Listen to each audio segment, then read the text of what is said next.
Hey everyone, Turd-Flinging Monkey, how you doing? This will be an unintentional sequel to my last video, A Conflict of Visions. Please watch that video before watching this one if you haven't seen it. The link in the description. I didn't plan on making a part 2 so soon, but I felt inspired, and I want to build on the concepts I touched on in my last video. So again, if you haven't seen my video, A Conflict of Visions, go ahead and check it out now before we move on. Okay, so one of the definitive differences between MRAs and MGTOW is that MRAs are fighting to reform the system, and MGTOW are just abandoning it. However, when you consider MGTOW content and how philosophical many MGTOW are, I think that another service that we can provide is to think past our present society and discuss possible solutions for the future. I don't believe that this society can be saved, but life will go on and humanity will endure. And without new ideas to replace the old failed ideas, those who rebuild society will fall back on what they know and are familiar with, and history will repeat itself. In my previous video, I discussed the difference between the constrained and unconstrained visions of human nature. Based on consistent historical evidence, I am going to dismiss any solution based on the unconstrained vision, and focus only on solutions that acknowledge and work within the limits of human nature. With that in mind, there are two possible solutions that I would like to analyze that will serve the function of constraining human nature into a productive society. First, let's analyze traditionalism. Now, I do have a bias against traditionalism, but let's give it a fair hearing. On the plus side, it works within the constrained vision, and it's worked throughout most of human history. It places legal rights and duties on both parties, which gives each an incentive to cooperate and further the welfare of the family unit, and by extension society, since the family is the smallest unit in the social hierarchy. However, in order for traditionalism to work, both men and women had duties and responsibilities, and feminism has allowed women to liberate themselves from their duties and responsibilities while using the force of government to ensure that men kept up their end of the bargain without reciprocity. Even MRAs admit this, but skirt around the solution to the problem. Razorblade Candy in his video Why the Men's Rights Movement Will Not Succeed said, and I quote, "You people blame the entire outcome on feminism, and you're mostly right. But here's the real bit of irony. It's the part of feminism the great bulk of you refuse to fight that is behind this. In order to stop half the marriages or around that number from ending in divorce, you are going to have to turn wives into the lawful property of their husbands. Make it so wives can't vote, can't own property, and aren't allowed to work without a husband's permission. May not lawfully file for divorce without husband's consent, i.e. only husbands can file for divorce. Make it so by law children are by default the default property of their father. If you are not prepared to implement that hardcore Islamic-style patriarchy, you are not fighting feminism in any meaningful way." End quote. Razorblade Candy is spot on. The reason traditionalism worked for so long is that men had explicit and legal authority over their wives. Once that is taken away, well, just look around and you'll see what happens when you take that away. However, do we really want to return to that? I contend that this system not only hurt men more than women, but created the very culture of gynocentrism we all oppose. I'm linking to a video from Karen Strawn called When Female Privilege Backfires, link in the description. Karen does an excellent job analyzing the Islamic-style patriarchy Razorblade Candy mentioned earlier, and shows how gynocentric it actually is, and how feminism exploits the inherent gynocentrism of traditionalism. Another video about this topic was produced just the other day by Neo Unplugged, which I'll also link to in the description, called Are MGTOW to Blame for Familiar Degradation? Neo shows that feminism's agenda of making men responsible for women's choices, such as so-called rape culture, where men rape women but women can't legally rape men, is nothing new. This culture, this societal belief that women aren't responsible, and that men are responsible for women's actions, was not a feminist invention, but a traditional one. In a traditionalist system, the man earns the money, and the woman stays home and raises the children. In a divorce, who do you expect to get the children, and who do you expect to pay child support in a traditionalist society? Obviously, the women get the children, and the man becomes the wage slave. Feminism didn't do that. Traditionalism did that. Feminism just made divorce easier. Traditionalism teaches that women are irresponsible children that need the guidance and leadership of a big, strong man. Is it any surprise that feminism has been so successful pushing a false image of men as rapists and domestic abusers? How could women be rapists and abusive when they're just irresponsible children after all? Now, I will admit that traditionalism worked largely until industrialization. When work meant working in the field all day doing back-breaking labor, and housework meant taking the laundry down to the wash basin by the creek and washing everything by hand, it was the best system for the time. However, as technology made factory and office work available to women, and also alleviated the burden of housework through labor-saving devices, women developed a discontent with traditionalism that did not originate from feminist or Marxist propaganda, but human nature. In Betty Friedan's 1963 book, The Feminine Mystique, Betty identifies the discontent with traditionalism felt by women in a modern society. She called it the, quote, problem that had no name, unquote. An article written in the American Journal of Public Health about the so-called problem that had no name summarized it thusly.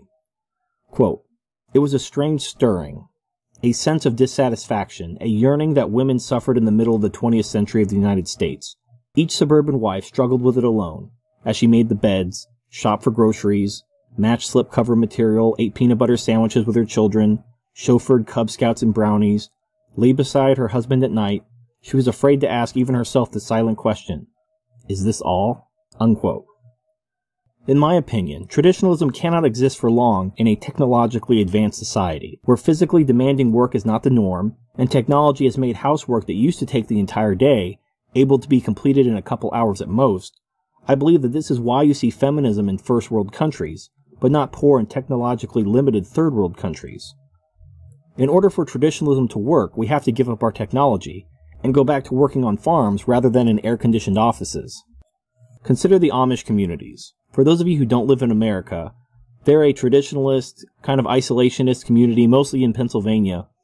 They mostly work on farms and stay within their own communities. They ride horses instead of cars for transportation. They don't watch TV, listen to the radio, or own computers. The divorce rate in the Amish community is less than 1%. Now let's look at the divorce rate of other Christian denominations that chose to indulge in modern technology. Now the following survey, conducted by the Barna Research Group in 1999, used a disingenuous methodology in order to embarrass religion, which is unfortunate. Most divorce statistics use total marriages and measure the percentage of marriages that end in divorce, typically around 50% in the general population. But in this survey, people were simply asked if they had ever experienced at least one divorce in their life, meaning that a single person who's never been married would be counted among married people who have never been divorced. That's a little odd, and it absolutely affects the data since religious people are much more likely to be married than the general population. So I'm going to give the results of the survey for each of the denominations, but again, take this with a grain of salt because the survey did use manipulating methodology in order to reach a biased conclusion. But I think the point is made that even if the survey was conducted properly, the rates would be much higher than the 1% seen in the Amish community. So here are the percentages of people who have experienced a divorce by denomination. Jews, 30%, Baptists, 29%, mainline Protestants, 25%, Mormons, 24%, Catholics and Lutherans, 21%. My point is that traditionalism doesn't work in a modern society. It may have worked before, but now it doesn't. Unless you're willing to live like the Amish or the Taliban, divorce is going to be a thing, and it's always going to hurt men. Now, working within the constrained vision, there are essentially two ways to constrain human nature. One is through force or coercion. You use some force or coercion to keep people from making bad personal choices, usually through government. Traditionalism is an example of this principle. Husbands had legal authority over their wives, but there were legal consequences such as child support and alimony to dissuade men from walking out on their wives and abandoning their children. The other way to constrain human nature is to allow consequences to naturally express themselves. You don't force people to do the right thing, you simply allow them to do the wrong thing and let the natural negative consequences follow. For example, rather than pass a law to force motorcyclists to wear helmets, you let them make that call for themselves and let the gene pool filter itself out naturally. So we've examined traditionalism as a manifestation of the coercive application of the constrained vision. Now let's look at a possible solution that involves voluntary cooperation instead of coercion. Now what I'm about to detail is a possible solution that I've come up with that would, in my opinion, create a mutually beneficial relationship template for men and women to build a productive society. I'm not saying it's perfect, and I invite people to critique what I'm about to propose, suggest additions, changes, or an entirely new system altogether. This is just a starting point of what I hope will be a productive discussion within the MGTOW community, in order to create a viable alternative to simply retrying traditionalism once the current system fails and collapses. Gentlemen, and Diana Davison, I present my solution. So the working title I have for this solution is Roommates with Benefits. It's partially based on the Fuck Buddies model that John the Other details in his video MGTOW with Benefits, link in the description. Now Fuck Buddies are fine, but not especially conductive for raising children, which will be a necessity at some point to keep humanity chugging along. So here are the key features of my roommates with benefits system. 1. No marriage contracts.